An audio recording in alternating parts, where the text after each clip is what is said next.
286 দিনের উৎকণ্ঠার শেষ হয়ে গেছে। Welcome team Sunita. আটলান্টিক মহাসাগরে 4 নভশ্চরকে স্বাগত জানাতে হাজির হোয়াইট ডলফিনের ঝাঁক। যে ছবি আপনাদের দেখিয়েছি, ক্যাপসুলের হ্যাচ খুলতেই কি দেখা গেল? হাসি মুখে একেবারে হাত নেড়ে অভিবাদন মহাকাশচারীদের। হেলি ক্যারিয়ারে চেপেই হিউস্টনের জনসন স্পেস সেন্টারের উদ্দেশ্যে রওনা। এবং যে ছবিটা সাধারণ মানুষের মনে, যে ছবিটা বিশ্ববাসীর মুখেও হাসি এনে দিয়েছে, তা সুনিতা উইলিয়ামসের হাসি, তা সুনিতা বুচদের এই ঘরে ফেরা। পৃথিবীর উদ্দেশ্যে রওনা দেওয়ার আগে আমরা দেখেছিলাম সুনিতা উইলিয়ামসের ভিডিওর যেখানে বার্তা দিয়েছিলেন তিনি হাসির ছলে। তিনি বলেছিলেন তাকে ছাড়া কোনো প্ল্যান যেন আর না হয়। তিনি জানিয়ে দিয়েছিলেন নিরাপদেই ফিরে এলেন ভারতীয় বংশোদ্ভূত মহাকাশচারী। প্রত্যেকটা আপডেট আমরা লাইভ নিউজ 18 বাংলার পর্দায় তুলে ধরছি আপনাদের সামনে। হাত নেড়ে 4 মহাকাশচারীর অভিবাদন, যে ছবি আপনাদের দেখাচ্ছি। আর এবার কি আপডেট, লেটেস্ট কি জানা যাচ্ছে, আরো ডিটেল সান্নিকের কাছ থেকে জানবো। সুনিতা উইলিয়ামসদের হোম কামিং এবং সবাই নিশ্চিন্ত এবার, কিন্তু সান্নিক এরপর কি অপেক্ষা করছে, কি আপডেট সেটা একটু জানতে চাইবো।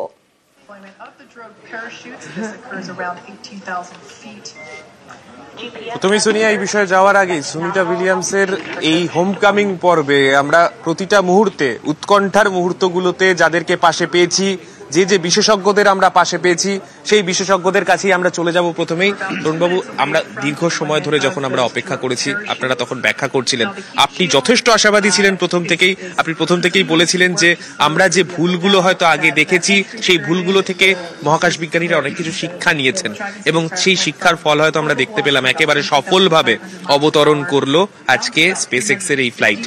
এই জায়গায় দাঁড়িয়ে এর পরের প্রসিজারগুলো, এগুলো যথেষ্ট গুরুত্বপূর্ণ, কেননা মহাকাশ বিজ্ঞানে এই যে গবেষণা তারা দীর্ঘ সময় ধরে ছিলেন, হয়তো কিছুটা হলো অ্যাক্সিডেন্টাল এইটা, কিন্তু সেই রেজাল্টটাও যে তারা অনেক কিছু যে গবেষণা করে ওখান থেকে ফিরছেন, এতদিনে থাকার একটা অভিজ্ঞতা মহাকাশ বিজ্ঞানকে অবশ্যই সমৃদ্ধ করবে। এই বিষয়গুলো কতটা গুরুত্বপূর্ণ হতে চলেছে? দেখুন, সবার আগে আমি দুটো শব্দ বলে আমার যে মনের অবস্থা সেটাকে আমি ব্যক্ত করতে চাই। সেটা হচ্ছে আমরা আনন্দিত, আমরা অভিভূত। আর এখানে একজন ভারতীয় বংশোদ্ভূত মহাকাশচারিণীর নাম সুনিতা উইলিয়ামস জড়িয়ে আছে বলে আমরা যেন আরো বেশি আনন্দিত এবং অভিভূত। দেখুন, একটা যখন মহাকাশে কেউ থাকেন না, আপনারা নিশ্চয়ই জানেন যে আমাদের যে বোন ডেন্সিটি, হাড়ের যে ঘনত্ব, আমাদের যে মাসল মাস, এগুলোর উপর প্রভাব পড়ে, আমাদের শরীরে রক্ত চলাচলের উপর প্রভাব পড়ে। এই সমস্ত যে বাধাগুলো একজন মহাকাশচারী ফেস করেন, তারপরে দীর্ঘ সময় থাকেন, সে যখন পৃথিবীতে ফিরে আসেন, তার এই যে সমস্যাগুলো থাকে না, এখন আমরা তাদের এই মুখের এক্সপ্রেশনগুলো যখন ছবিতে দেখছিলাম, দেখে এত ভালো লাগছিল, মনে তো হলো তাদের হাত নাড়া, তাদের এরকম মুখের যে হাসি বলে দেয় যে মানুষের ধৈর্য থাকলে না তারা নির্দিষ্টভাবে তাদের লক্ষ্যে পৌঁছতে পারেন। এবং এটা ভবিষ্যৎ প্রজন্মের কাছে একটা বিরাট বার্তা। যারা আজকে লাইভ দেখছেন বা কালকে আমাদের যারা ছাত্রছাত্রী, ভবিষ্যৎ প্রজন্ম যারা এই খবরগুলো শুনবেন বা দেখবেন, তাদের কাছে একটা ইন্সপিরেশন, একটা প্রেরণা যে এই মানুষগুলো তাদের এই অসীম ধৈর্য, তাদের শারীরিক এত অসুবিধা হয়েছে, তা সত্ত্বেও তারা শারীরিক এবং মানসিকভাবে কি করে এত দৃঢ় থাকতে পারেন, কি করে তারা এই সমস্ত বাধাগুলোকে কাটিয়ে আজকে সফল হয়ে পৃথিবীতে ফিরতে পারেন। এটা তাদের অনুপ্রেরণার একটা রাস্তা দেখাবে এবং আমাদের ভবিষ্যৎ প্রজন্মকে এগিয়ে নিয়ে যেতে আমি দৃঢ়ভাবে বিশ্বাস করি যে তাদের ভবিষ্যতে এগিয়ে নিয়ে যেতে খুব সাহায্য করবে। অনুপ্রেরণার কথাই যখন বললেন, একটা প্রসঙ্গ এক্ষেত্রে তো আলাদা করে না উল্লেখ করলেই নয়, সেটা হচ্ছে এইটা যে সময় ঘটনাটা ঘটলো তার অল্প সময়ের মধ্যেই ইসরো পরিকল্পনা করছে গগনযানের, সেখানেও ভারতীয় নভশ্চরদের পাঠানোর একটা পরিকল্পনা করছে ইসরো। সেই জায়গায় দাঁড়িয়ে ভারতীয় নভশ্চর যারা হতে চায় নভশ্চর পরবর্তী জীবনে, তাদের কাছে তো একটা বড় অনুপ্রেরণা এটা। গগনযাত্রী, এই যে গগনযান বললেন, গগনযাত্রী হওয়ার জন্য আমাদের ভবিষ্যৎ প্রজন্ম না অলরেডি আমরা কয়েকজনকে সিলেক্ট করেছি। আমরা আশা করছি যে 2026 কিংবা 2027 সাল যদি সবকিছু ঠিকঠাক থাকে, তাহলে আমাদের গগনযান অভিযানও নিশ্চয়ই সফল হবে। দেখুন, আজকে সুনিতা উইলিয়ামসের জন্য গুজরাটে তাদের যে জন্মস্থান, মানে তাদের যে পূর্বপুরুষরা থাকছেন, তাদের যেখান থেকে শুরুটা, ঠিক আছে, যে ইন্ডিয়ান অরিজিনটা, দেখুন সেখানে আজকে উৎসব পালন হচ্ছে, আমরা একটু আগে খবর পেয়েছি উৎসব পালিত হচ্ছে। কে বলতে পারে যে ভারতবর্ষের অন্য অঞ্চলে এই গগনযানে চান্স পেয়ে কিংবা আরও ভবিষ্যতে যে আমাদের অভিযানগুলো হবে সেখানে ভবিষ্যৎ প্রজন্মের যারা অ্যাস্ট্রোনট তৈরি হবেন, এই যে সমস্ত অভিযানগুলো থেকে তাদের একটা বিরাট অনুপ্রেরণার কাজ করবে। আমি দৃঢ়ভাবে বিশ্বাস করি যে এই সমস্ত অভিযানগুলো সারা পৃথিবীর নয়, শুধু সারা পৃথিবীর মধ্যে আমার দেশটাও তো পড়ে। ভারতবর্ষের যে প্রজন্ম, যে ভবিষ্যৎ প্রজন্ম, প্রতিটা পদক্ষেপে এদের যে পদক্ষেপ অর্থাৎ এই 9 মাসের যে দীর্ঘ অপেক্ষা, তাদের যে ধৈর্য, তাদের ভবিষ্যতের জন্য এই এক এক দিন এক একটা ক্ষণ তাদের বড় হওয়ার জন্য যে সময় দিয়ে তারা পার হয়ে যাবেন, প্রত্যেকটা সময়কে এদের মুহূর্তগুলো সাহায্য করবে এগিয়ে যাওয়ার জন্য। তরুণবাবু, এক্ষেত্রে একটা বিষয়, একটু আগেই যখন আমি সোনিয়া আমাদের অ্যাঙ্কারের সঙ্গে যখন কথা বলছিলাম, আমি একটা বিষয় বলছিলাম, 2006 সালের একটা স্মৃতি আমার মনে পড়লো। 2006 সালের ডিসেম্বরের 9 তারিখ ডিসকভারি যে স্পেস শাটেল ছিল, তাতে করে যখন এই সুনিতা উইলিয়ামস তিনি ল্যান্ড করলেন, সেই দিনও প্রচুর ভারতীয় সেই রাতেও অপেক্ষা করে বসেছিলেন, কারণ তার কিছু সময় আগে, তার 3 বছর আগে একজন ভারতীয় বংশোদ্ভূতকে ভারতীয়রা হারিয়েছিলেন, তার নাম কল্পনা চাওলা। তাই সেই সুনিতা উইলিয়ামস, তারপর 2006 থেকে 2025 এতগুলো বছর কেটে গেছে, 19টা বছর মাঝখানে কেটে গেছে। এই সময়টার মধ্যে সুনিতা উইলিয়ামস নিজেকে আরো অনেক বেশি অভিজ্ঞ করে তুলেছেন, আরো অনেক বেশি অনেক মহাকাশ বিজ্ঞানের বিভিন্ন গবেষণার সঙ্গে নিজেকে যুক্ত করেছেন। এই জায়গায় দাঁড়িয়ে সেই জায়গাটা, এই যে স্পেস মিশনটা, এইটা এতটা গুরুত্বপূর্ণ হয়ে দাঁড়ালো কেন? এই যে ভবিষ্যৎ প্রজন্মের কথা বলছি না, আমাদের সুনিতা উইলিয়ামসের বয়স এখন 59 ইয়ার্স। 2003 এবং 2006 মধ্যে 3 বছরের ডিফারেন্স। তার মানসিক এবং শারীরিক এবং তার যে লক্ষ্য এতটাই দৃঢ় ছিল। দেখুন কল্পনা চাওলার ওই দুর্ভাগ্য এবং ওই যে ঘটনা ঘটেছিল, ঠিক তার 3 বছর পরেই সুনিতা উইলিয়ামস সফল হয়েছিলেন। তার 19 বছর পরে তিনি এই বয়সে পৌঁছে আবার একটা সফলতার শিখরে পৌঁছলেন। এই প্রত্যেকটা ঘটনা প্রমাণ করে যে মানুষের ধৈর্য থাকলে, মানুষের অধ্যাবসায় থাকলে মানুষ এগিয়ে যেতে পারে। এবং এই প্রত্যেকটা স্টেপ, এই যে 3 বছর, এই যে 19 বছর, এই যে গ্যাপগুলো বলছি না, প্রত্যেকটা বছর, প্রত্যেকটা মাস, প্রত্যেকটা দিন তাদের নিজেদের প্রস্তুত করতে, বিশেষ করে আমি সুনিতা উইলিয়ামসের কথা বলবো, নিজেকে প্রস্তুত করে নিজেকে আরো উন্নত করে আজ 59 বছর বয়সে তাক লাগিয়ে দিলেন, সারা বিশ্বকে দেখিয়ে দিলেন যে হ্যাঁ ভবিষ্যৎ প্রজন্ম তোমরা এগিয়ে এসো, তোমরাও পারবে। অবশ্যই, এবং অনেক বড় অনুপ্রেরণা হয়তো যারা পরবর্তীতে মহাকাশ বিজ্ঞানের সঙ্গে নিজেকে যুক্ত করতে চান বা যারা এখনো মহাকাশ গবেষণার সঙ্গে নিজেদেরকে যুক্ত রেখেছেন, তাদের প্রত্যেকের জন্য 59 বছর বয়সী একজন মহাকাশ বিজ্ঞানী, তার কৃতিত্ব অবশ্যই, তিনি ভারতীয় বংশোদ্ভূত হন কিংবা অন্য কোনো দেশের নাগরিক হন, তার থেকেও বড় কথা তিনি একজন বিজ্ঞানী, এবং তার এই অদম্য জেদের যে ছবি আমরা দেখতে পেলাম, সেই ছবিটা হয়তো অনেককে অনুপ্রেরণা যোগাবে। এবং আজকের ছবি যেখানে আমরা দেখছিলাম, সকাল থেকে আমাদের নজর ছিল সকাল 10:15 যখন আনডকিং প্রসেস শুরু হয়, আনডকিং প্রসেস সম্পন্ন হয়, সেই সময় থেকে শুরু করে 3:27 যখন এই ল্যান্ডিং প্রসেস অর্থাৎ যে স্প্ল্যাশ ডাউনের যে প্রসেস, সেই প্রসেস যখন শেষ হয়, এই গোটা প্রক্রিয়ার দিকে আমরা প্রত্যেকে নজর রেখেছিলাম। গোটা ভারতবাসী তারা রাত জেগে অপেক্ষা করছিলেন সুনিতা উইলিয়ামস কখন মহাকাশ যান থেকে হাসতে হাসতে বেরোবেন, এবং সেই ছবিটাই আমরা দেখতে পেলাম। কেননা শেষ মুহূর্তে 3:27 ল্যান্ড করার পরেও প্রায় 1 ঘন্টা লেগে গেল তাদেরকে সেখান থেকে বের করে আনতে। যে স্ট্যান্ডার্ড প্রোটোকল রয়েছে সেটা মেনেই তাদেরকে বের করা হলো, এবং যখন তাকে বের করা হলো, ঠিক ইন্টারন্যাশনাল স্পেস স্টেশনে আমরা যে ছবি দেখতে পেয়েছিলাম, যেখানে তিনি যখন ঢুকছিলেন সেই মহাকাশযানের ভেতরে, সেখানেও তার মুখে যে হাসি ছিল, একেবারে সেইভাবেই স্বভাবসিদ্ধ ভঙ্গিতে একেবারে হাসতে হাসতে বেরিয়ে এলেন সুনিতা উইলিয়ামস। সেই ছবিটা অনেকটাই স্বস্তি যোগাবে হয়তো যারা মহাকাশ বিজ্ঞানের সঙ্গে যুক্ত, যারা তরুণ বাবুদের মতো, যারা প্রচুর মানুষকে, প্রচুর ছাত্রছাত্রীদের যারা তৈরি করেন, যারা পরবর্তীতে হয়তো মহাকাশ বিজ্ঞানের সঙ্গে যুক্ত হতে চায়। তাই এই রকম প্রচুর মানুষকে হয়তো অনুপ্রেরণা যোগাবে সুনিতা উইলিয়ামসের আজকের এই কৃতিত্ব। সোনিয়া, শানিক, আমরা দেখেছিলাম যে ইসরোর চেয়ারম্যান তিনি মনে করেছিলেন যে এটা যদি সফল হয় তাহলে নতুন সম্ভাবনার অনেকগুলো দিক খুলতে পারে, যে সম্ভাবনার কথা আমরা দেখছিলাম যে তিনিও বলছিলেন, এক্সপার্ট বলছিলেন, একটু সেই বিষয়টাও তার কাছ থেকে জানতে চাইবো। এবং তারই পাশাপাশি তুমি যেমনটা বলছিলে অনেকগুলো প্রোটোকল তো পরপর রয়েছে, এই যে সুনিতা উইলিয়ামসদের বের করে আনা, শারীরিক পরীক্ষা নিরীক্ষা, কিন্তু এরপর আর কি কি প্রসিডিওর রয়েছে ধাপে ধাপে?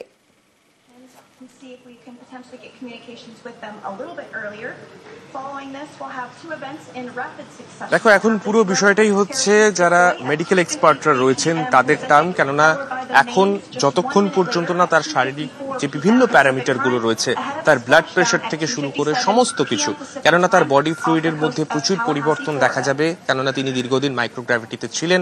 সেই জায়গাতে, সেই জিরো গ্র্যাভিটিতে থাকার পরে তার শরীরে প্রচুর পরিবর্তন দেখা যাবে, যে পরিবর্তনগুলো হয়তো তার শারীরিকভাবে, তার শারীরবৃত্তীয় প্রক্রিয়ার সঙ্গে মানিয়ে নিতে, কিংবা তার শরীর যখন আস্তে আস্তে, আমরা যখন যে ছবিটা দেখতে পেলাম যে আজকে যখন তার এই স্প্ল্যাশডাউন প্রক্রিয়ার পরে সে যখন পুরোপুরিভাবে পৃথিবীর মাধ্যাকর্ষণ ক্ষেত্রের মধ্যে চলে আসলো, সেই সময়টার পরে তারপরে তার শরীরের মধ্যে যে পরিবর্তনগুলো হবে, সেই পরিবর্তনগুলোকে ঠিকঠাকভাবে মনিটর করে সেগুলো কোনো ক্ষেত্রে ক্ষয়ক্ষতি করতে পারে কিনা তার শরীরের, সেই সমস্ত কিছু বিবেচনা করে পর্যাপ্ত চিকিৎসা দেয়া, এই পুরো বিষয়টা কিন্তু যে চিকিৎসকদের করার কথা তারা কিন্তু ইতিমধ্যেই কাজ শুরু করে দিয়েছেন। এবং স্পেসএক্স এর যে টিম আমরা দেখলাম, যে রেস্কিউ টিম ছিল, যে রেস্কিউ ভেসেলে তুলে নিয়ে আসা হলো এই মহাকাশযানকে, সেখানেই কিন্তু চিকিৎসকদের দলকে প্রস্তুত রাখা হয়েছিল এবং সেই মুহূর্ত থেকেই তাদের চিকিৎসা কিন্তু শুরু হয়ে গিয়েছে। একেবারে আমেরিকার মূল ভূখণ্ডে তাদেরকে নিয়ে যাওয়া হচ্ছে, সুনিতা উইলিয়ামস সহ বাকি যে 3 মহাকাশচারী রয়েছেন তাদেরকেও নিয়ে যাওয়া হচ্ছে, এবং মূল ভূখণ্ডে নিয়ে যাওয়ার পরে তাদের সঠিক চিকিৎসা একেবারে ঠিকঠাকভাবে একটা হাসপাতালের পরিকাঠামোয় রেখে তাদেরকে সেই চিকিৎসা তাদেরকে যেমন একদিকে শুরু করা হবে, পাশাপাশি একটু আগেই যেটা বলছিলাম, অর্থাৎ সুনিতা উইলিয়ামসের এই থেকে যাওয়া, সেখানে 8 দিনের জন্য গিয়ে এতদিন থেকে যাওয়া, হতে পারে এটা অ্যাক্সিডেন্টাল, হতে পারে হয়তো একটা বিশেষ উদ্দেশ্যে তিনি গিয়েছিলেন যেটা সফল হয়নি, কিন্তু সেই জায়গায় তার যে দীর্ঘদিনের যে গবেষণা, এতদিন থেকে যাওয়ার যে অভিজ্ঞতা সেখানে, সেইটা মহাকাশ বিজ্ঞানকে কিভাবে আরো ইমপ্রুভ করতে পারে, সেই বিষয়গুলো নিয়েও কিন্তু নাসার সঙ্গে প্রচুর তার কিন্তু বিষয় নিয়ে আলোচনা হওয়ার একটা বিষয় রয়েছে। এবং সব থেকে বড় কথা, আমেরিকার মহাকাশ বিজ্ঞানের ক্ষেত্রে বর্তমানে দুটো গুরুত্বপূর্ণ নাম, দুটো বেসরকারি সংস্থা যারা আমেরিকার মহাকাশ বিজ্ঞানে আমেরিকাকে স্বয়ংসম্পূর্ণ করার জন্য যে দুটো নাম, এবং অবশ্যই সেটা গ্লোবাল পলিটিক্সের ক্ষেত্রে অন্যতম গুরুত্বপূর্ণ দুটো নাম হয়ে দাঁড়াচ্ছে, এক বোয়িং স্টারলাইনার এবং অন্যদিকে তার প্রতিদ্বন্দ্বী ইলন মাস্কের স্পেসএক্স। এই দুই সংস্থার মধ্যে আমরা দেখেছিলাম সুনিতা উইলিয়ামস মূলত বোয়িং স্টারলাইনারের সঙ্গে, তার সঙ্গে সেই প্রোগ্রামের অন্তর্ভুক্ত হয়ে সেখানে গিয়েছিলেন, সেখান থেকে তাকে ফিরতে হলো স্পেসএক্স এর ফ্লাইটে। তাই স্পেসএক্স সম্পর্কে তার বিবরণ কি, স্পেসএক্স এর অভিজ্ঞতা তার কি রকম, সেই বিষয়টাও কিন্তু আমেরিকার যে মহাকাশ বিজ্ঞান, সেই বিজ্ঞানের সঙ্গে, সেই বিজ্ঞানের ক্ষেত্রে তার এই ফিডব্যাকও কিন্তু অত্যন্ত গুরুত্বপূর্ণ হতে চলেছে। এবং অবশ্যই রাশিয়ার সৌজনের ওপর যে নির্ভরশীলতা কমানোর জন্য এই দুই মহাকাশ গবেষণা সংস্থার উপর আমেরিকা নির্ভর করতে চাইছে, নাসা নির্ভর করতে চাইছে, সেই দুই সংস্থা এবার ঠিক কতটা সফল হয় তার পেছনে একটা গুরুত্বপূর্ণ ভূমিকা থাকবে সুনিতা উইলিয়ামসের ফিডব্যাকের। তাই সেই ফিডব্যাক তিনি ঠিকঠাকভাবে কবে দিতে পারেন, কবে তিনি সুস্থ হয়ে ওঠেন, সেই দিকে কিন্তু আমাদের প্রত্যেকের নজর থাকবে। একেবারে সান্নিক, আমাদের প্রত্যেকের নজর থাকবে, কারণ এই যে 8 দিনের জন্য যাওয়া আর তারপর 286 দিন থেকে যাওয়া, যেমনটা আমরা শুনছিলাম এক্সপার্টদের কাছ থেকেও, সান্নিকও যেমনটা বলছিলেন যে হয়তো অ্যাক্সিডেন্টাল, হয়তো হ্যাঁ একের পর এক বাধা এসেছে, হয়তো যান্ত্রিক ত্রুটি, সে কারণে তাদের থেকে যেতে হয়েছে, সেখানকার জার্নিটা সেটা হয়তো কঠিন ছিল, অবশ্যই কঠিন ছিল, কিন্তু তার সঙ্গে সঙ্গে তারা অনেক কিছু জানতে পেরেছেন, অনেক গবেষণা করেছেন, এবং যা এই মহাকাশ বিজ্ঞানীদের আগামী দিনের জন্য অনেকটা সমৃদ্ধ করবে। কারণ সুনিতা উইলিয়ামসরা এরপর সুস্থ হওয়ার পর আস্তে আস্তে যখন তারা তাদের লাইফে ফিরবেন, তারা যখন আলোচনা করবেন, যারা সহকর্মী রয়েছে তাদের সঙ্গে যখন এই অভিজ্ঞতাগুলো শেয়ার করবেন, এই এক্সপিরিয়েন্সের কথাগুলো বলবেন, তখন বাকি যারা রয়েছেন তারাও সমৃদ্ধ হবেন। এবং সেক্ষেত্রে আমরা দেখেছিলাম যে ইসরোর ক্ষেত্রেই ইসরো কিন্তু প্রত্যেকটা মুহূর্তের দিকে নজর রেখেছিল এবং ইসরোর নজর যেরকম ছিল তাদের ফিরিয়ে আনার মিশন নিয়ে সেরকমই নতুন সম্ভাবনার দিক খুলে যেতে পারে এমনটা মনে করেছিলেন ইসরোর চেয়ারম্যান ভি নারায়ণ যদি এটা সফল হয়। এবং সেই সফল অবতরণের পর প্রত্যেকে অপেক্ষা করেছিলেন সুনিতা উইলিয়ামসের হাসি মুখ দেখার জন্য। এবং সুনিতা উইলিয়ামস, বুচ, আরো দুই নভশ্চর যারা রয়েছেন টিম সুনিতা, তাদের হাসি মুখ দেখার জন্য প্রত্যেকে অপেক্ষা করেছিলেন। এবং সুনিতা উইলিয়ামসের সেই হাসি মুখ সত্যি জানান দিয়েছে মেন্টালি কতটা স্ট্রং তিনি, মেন্টালি কতটা স্ট্রং তারা প্রত্যেকে। এবং এবার তারা অবশ্যই অপেক্ষা করছেন, গোটা বিশ্ববাসী অপেক্ষা করছেন, যা যা প্রতিকূলতার মধ্যে কাটাতে হয়েছে তাদের, যা যা শারীরিক অবস্থা এই মুহূর্তে তাদের রয়েছে, চেকআপ তো চলছে একের পর এক হেলথ চেকআপ, কিন্তু এবার একদম সুস্থ হয়ে ওঠার অপেক্ষা। কিন্তু বিশেষজ্ঞরা যেমনটা বলেছেন যে বা সাধারণ মানুষের যে ইন্টারেস্ট যে এরপর তাহলে কি কি সমস্যার সম্মুখীন হতে পারে সুনিতা উইলিয়ামসদের, সেই জায়গা থেকে আপনাদের জানাবো অনেকগুলো সমস্যার সম্মুখীন হয়তো তাদের হতে হবে, কিন্তু এই মুহূর্তে তারা মেন্টালি এতটাই স্ট্রং যে খুব দ্রুতই হয়তো তারা সুস্থ হয়ে উঠবেন, যেটা গোটা বিশ্বের মানুষ চান। কারণ সম্ভাব্য যে সমস্যাগুলো হতে পারে সিরিজ অফ অর্গান ডিসেবিলিটিস এর ক্ষেত্রে, যেরকম পা, কোমর, মেরুদণ্ডের চাপ, আমরা যেটা দেখলাম যে বের করে আনা, স্ট্রেচারে করে তাদের বের করে আনা হলো, কারণ বিশেষজ্ঞরা কিন্তু আগেই বলছিলেন যে তাদের পক্ষে হেঁটে যাওয়াটা সম্ভব নয়। তার কারণ বেবি ফিট, মেডিকেল টার্মস রয়েছে, সেই বেবি ফিট মানে ঠিক শিশুদের পায়ের তলাটা যেরকম নমনীয় হয়ে যায়, এতদিন মহাকাশে থাকার পর, 9টা মাস মহাকাশে কাটানোর পর তাদের পায়ের তলাটাও সেরকমই নমনীয় হয়ে যাবে। কারণ মাইক্রোগ্র্যাভিটি, সেই মাইক্রোগ্র্যাভিটিতে থাকা একটা বড় সমস্যার কারণ হয়ে দাঁড়ায় এবং সেই কারণেই তাদের হাঁটা চলার ক্ষেত্রে অসুবিধে হবে, হাঁটা চলার সময় দূরত্ব বুঝতে অসুবিধে হবে। শুধু তাই নয়, ইউরিনের ক্ষেত্রে ক্যালসিয়াম বৃদ্ধি পাবে, অন্যদিকে মাসেল ইনজিউরির কারণে সমস্যা হবে। তারই পাশাপাশি আরো একটা বিষয় রয়েছে, সেটা হচ্ছে স্পেস মোশন সিকনেস। যে ছবিটা আপনাদের দেখাচ্ছি সেই সময়কার ছবি, যে সময় বুচ বা সুনিতা তাদেরকে বের করে আনা হচ্ছিল এবং তারা হাত নাড়ছেন, হাসি মুখ তাদের, এবং এই হাসি মুখ বলে দিচ্ছে যে তারা অনেক এক্সপিরিয়েন্স গ্যাদার করেছেন। এবং শুধু অনেক এক্সপিরিয়েন্স গ্যাদার করেছেন সেটাই নয়, তার পাশাপাশি তারা খুব দ্রুত একেবারে ফিট হয়ে যাবেন তা বলার অপেক্ষা রাখে না। 286 দিনের উৎকণ্ঠার শেষ হয়েছে। ওয়েলকাম হোম টিম সুনিতা, এখন বিশ্ববাসী প্রত্যেকে কথাই বলছে। শুধু তাই নয়, আরো বেশ কিছু সমস্যা হতে পারে। স্পেস মোশন সিকনেসে কি কি সমস্যা হতে পারে তাদের? দিক নির্ণয়ের ক্ষেত্রে তাদের সমস্যা হতে পারে, সিদ্ধান্ত নেওয়ার ক্ষেত্রে তাদের সমস্যা হতে পারে, চোখ নিয়ে তাদের বেশ কিছু সমস্যা হতে পারে, দৃষ্টিশক্তি সমস্যা হতে পারে, স্পেস অ্যাসোসিয়েটেড নিউরো অ্যাকুলার সিনড্রোম, এবং অবশ্যই আরো ডিটেল আমরা এই বিষয়গুলো নিয়ে আলোচনা করব। তার কারণ এরপর পুরোটাই মেডিকেল এক্সপার্ট যারা, তারা বলতে পারবেন। কারণ একের পর এক তাদের শারীরিক অবস্থা কিরকম রয়েছে সেই সব চেক আপ কিন্তু ইতিমধ্যেই শুরু হয়ে গেছে, কারণ সেগুলো প্রোটোকলের মধ্যেই পড়ে। বেশ কয়েক সপ্তাহ কিন্তু এই পরীক্ষাগুলো চলবে বলেই জানা যাচ্ছে এখনো পর্যন্ত, এবং তারপর হয়তো পরিবারের সঙ্গে দেখা করার অনুমতি তারা পাবেন। এবার একটু দেখাই সেই সময়, একটু ফিরে যাই 3:27 কিছু মুহূর্ত আগে, যে সময়ের অপেক্ষা আমরা করছিলাম, যে সময় একের পর এক প্রসিডিওরগুলো কমপ্লিট হচ্ছিল। সব থেকে কঠিন পরিস্থিতি যেটা ছিল, যেখানে রিস্ক ফ্যাক্টর ছিল, সেই ডি অরবিট বার্নের পর নিরাপদে স্প্ল্যাশ ডাউনও সম্ভব হয়। কুলিং ডাউনের পর হ্যাচ খুলে উদ্ধার, এবং আমরা দেখি যে 4 মহাকাশচারী কিভাবে হাত নেড়ে অভিবাদন জানান। সেই সময়কার ছবি যখন একের পর এক প্যারাশুট খুলতে থাকে, এবং সেই একের পর এক প্যারাশুট খোলার পর যেভাবে গতিবেগগুলো কমানো হয়, যখন মাটি থেকে 10,000 ফুট উচ্চতায়, তখন আরো 2টো প্যারাশুট খুলে যায়। এবং এই 18,000 ফিটে, 10,000 ফিটে যখন 4টে প্যারাশুট খুলে গেল, তারপর কিভাবে তাদের একের পর এক নেমে আসা। কারণ অনেকটা এইবার সেই স্প্ল্যাশ ডাউনের মুহূর্ত, যে সময় একদম জলে আটলান্টিকে সেই স্প্ল্যাশ ডাউন এবং তারপর ভেসে থাকা বেশ কিছুক্ষণ এই ক্যাপসুলের।